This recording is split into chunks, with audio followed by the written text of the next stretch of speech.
We're going to talk about how to use phonics flashcards. First, put the phonics sounds your student has learned on flashcards like these. Let's say you've done lessons on short vowels. These are the short vowels in the TH and SH digraph.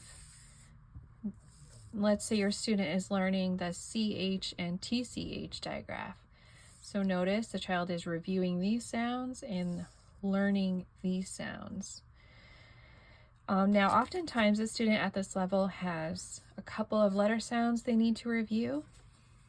Mostly they should have mastered their letter sounds, but let's say this particular child needs to review the Z sound and the B and D sound. Okay, students often learn by contrast. So sometimes if a child needs to review the B sound, what you'll see is educators just introduce the B sound or just have the student review the B sound, but that's not a good idea. In order to really identify the B symbol, the child needs a contrast. So if the child needs to work on one of these, he should really be reviewing both. That way he can identify the differences, the subtle differences in these letter sounds, and really master both B and D in reading and spelling. Now the same is true with long and short vowels.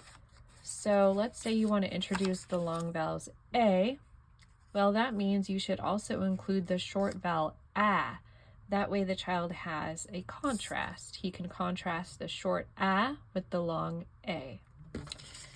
Okay, so let's get back to our student. So the key is to only review phonics sounds your child has learned or is learning.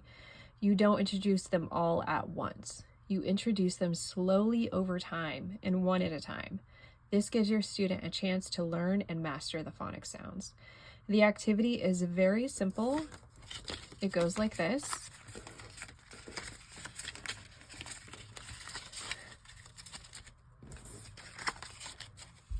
First, you mix up the pile. Next, tell your student, we're going to review the phonics sounds. And the student says, d,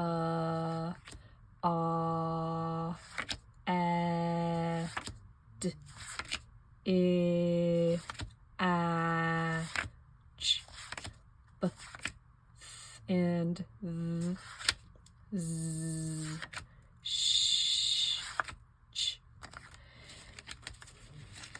Review the phonics sounds your student missed one time. So let's say your student missed these two sounds. You set them aside and you have the student review them again, and you can just say, we're going to review these sounds. The student says shh and ch.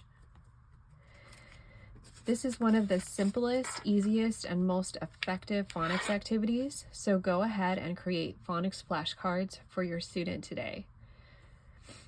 Only review the phonics sounds the child has already learned in phonics lessons and introduce one new phonics sound at a time. I hope this was helpful. For 120 plus printable, decodable phonics stories, go to readingelephant.com.